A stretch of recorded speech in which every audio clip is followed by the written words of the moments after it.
Well, now to our live effort at mediation, or maybe other numbers if they want to mention them. Let's meet Leslie Saunders, first, from the National Family Mediation Group, NFM. Welcome to the programme, Leslie. Thank you, Paddy. I'll meet our two clients in a moment, but has there been anything in our national debate which reminds you of a family war over the last 6 days? Absolutely, Paddy.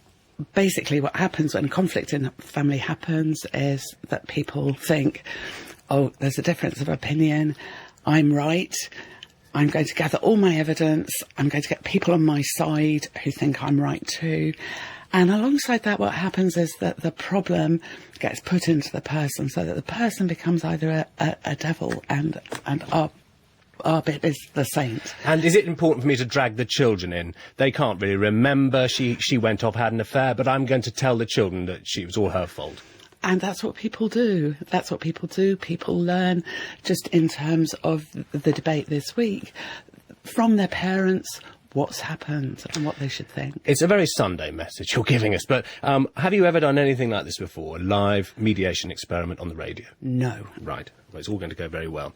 Now, welcome along two people who do hold heartfelt views, and were we another programme, we'd hear them in full, but we've heard them all for 6 days. So welcome instead Selma James, founder of the International Wages for Housework campaign, and other titles I shall give at the end. Welcome, Selma. Thank you very much. I'm delighted to be here. Delighted, although you are a fierce critic of Margaret Thatcher. To say the least. And have you also, would you agree with us that views have hardened this week rather than softened?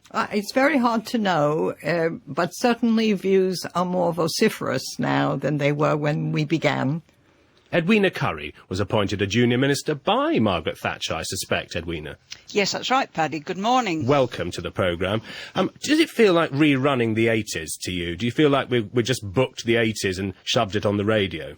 Oh, it's been absolutely brilliant. It was as if Margaret Thatcher actually came to life again in the middle of last week, with everybody publishing what she said and seeing her speeches again on TV and rehearsing all her achievements. It's been fabulous. Well, we'd like to thank you all, and we know that there's some very heartfelt views at the heart of this, but equally we've heard from many listeners that they felt the volume of this argument needs to be addressed, and you've all kindly agreed to do that in a few minutes. So my role is to hand over to Leslie and to commentate a little bit, perhaps, if necessary. Leslie is a professional mediator with two different views. Over to you, Leslie. Thank you, Paddy. And I have to say this is a completely terrifying experience, but hey, let's make the most of it. So welcome, Selma, and welcome, Edwina. Can I just start out by asking you both to say just a few words about what made you come on the programme today, what you hope to achieve? Starting with Selma. Well, what I wanted to do is to try to express the fury and relief and new joy that people have expressed to me and expressed in the society generally, that they have survived Thatcher and can now be stronger to destroy Thatcherism, which is really what they're concerned about. Okay, thank you, Selma. And for you, Edwina, what motivated you to come on the programme today? Let me just say to begin with that actually Selma and I have one thing in common, at least. We've both written a book called A Woman's Place, although I suspect we took slightly different views in the books that we were involved in. And I've also lived in Brooklyn, and we have similar heritage, similar Jewish heritage. So we have more in common than perhaps that we both realise. I've always felt very strongly that although Margaret Thatcher was a complex personality and did not always achieve what she set out to achieve or what I might have wanted her to do, the fact is she transformed our country, she transformed Europe, she transformed in many ways the free world, as is widely recognised by many people in other countries, and that transformation is not going to be gainsaid or I think by and large undone. Okay, thank you, Edwina. Where I'd like to start is just to ask you for a couple of minutes each, and again, starting with Selma, if that's all right with Selma, to say what important legacy do you think Margaret Thatcher has left? In 1 minute, Selma, if you don't mind.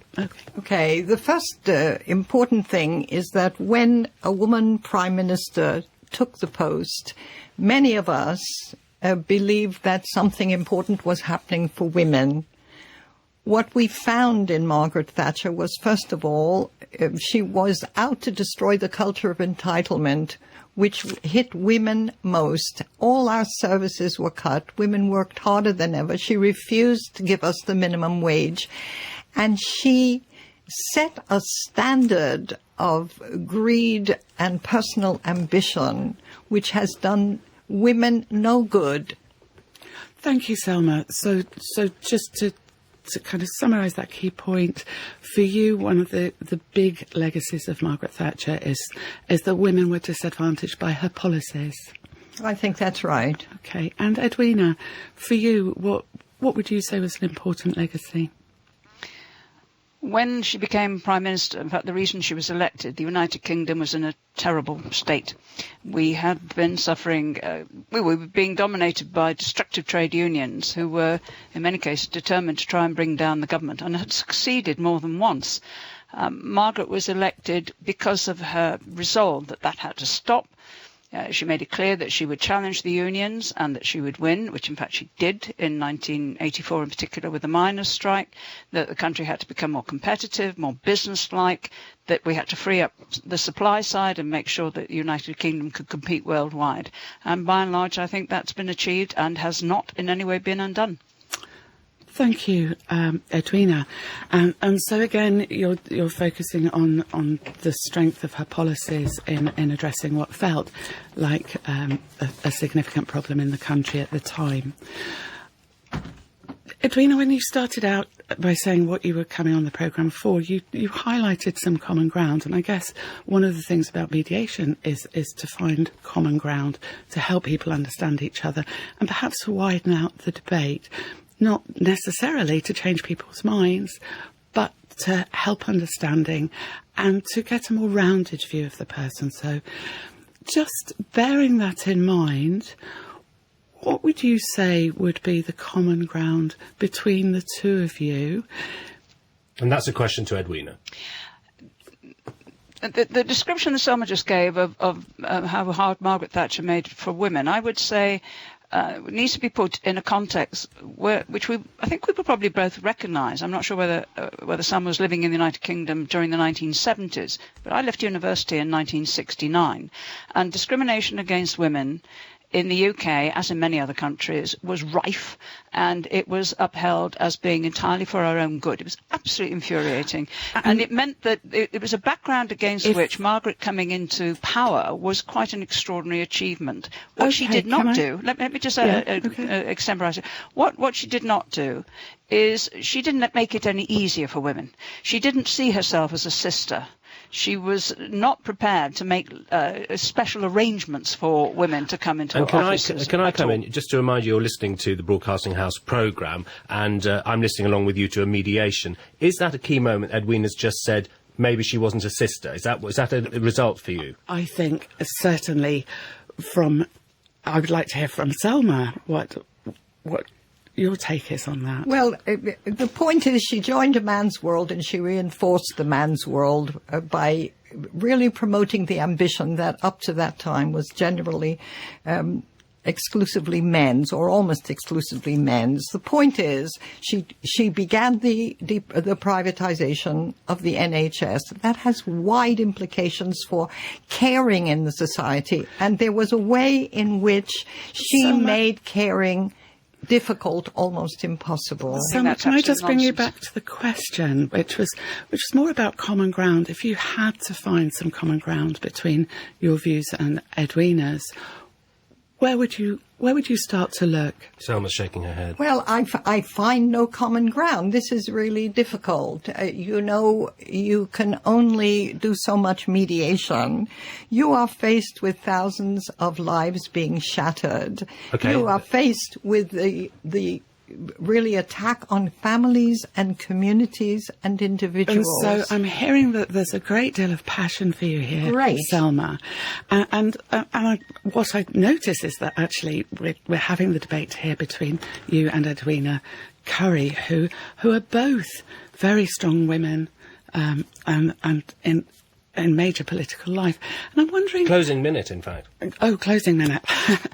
I'm wondering whether there might be some common ground in your own experiences Selma. I'm sure that Edwina Currie knows a great deal about women generally. The problem with women in politics is that they don't bring what they know about women into politics. Okay, thank you all there. Now, that's an amazing job. Your whole profession distilled into 5 minutes, Leslie. A quick question from me.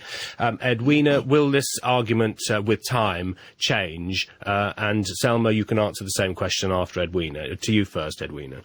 Oh, Margaret Thatcher's legacy is one of tremendous disruption to a previous pattern of British life. And there's no doubt that people got hurt by it, but there's no doubt in my mind that a very large number of people have benefited, and that's entirely to the good. I don't think that debate will change at all. Selma? I don't think that people have benefited from Margaret Thatcher except the 1%. The profits and incomes have gone up for some, very few, but for most of us we are impoverished and we have lost the sense of security that once we had. Well, welcome. When mediation meets the radio, look what happens. No wonder you'll be staying in a small room with a couch. But thank you very much indeed, Leslie Saunders from National Family Mediation, Edwina Currie, thank you to you, and also Selma James with me here in London, also author of several books, including The Power of Women and the Subversion of the Community, Sex, Race and Class. Thank you.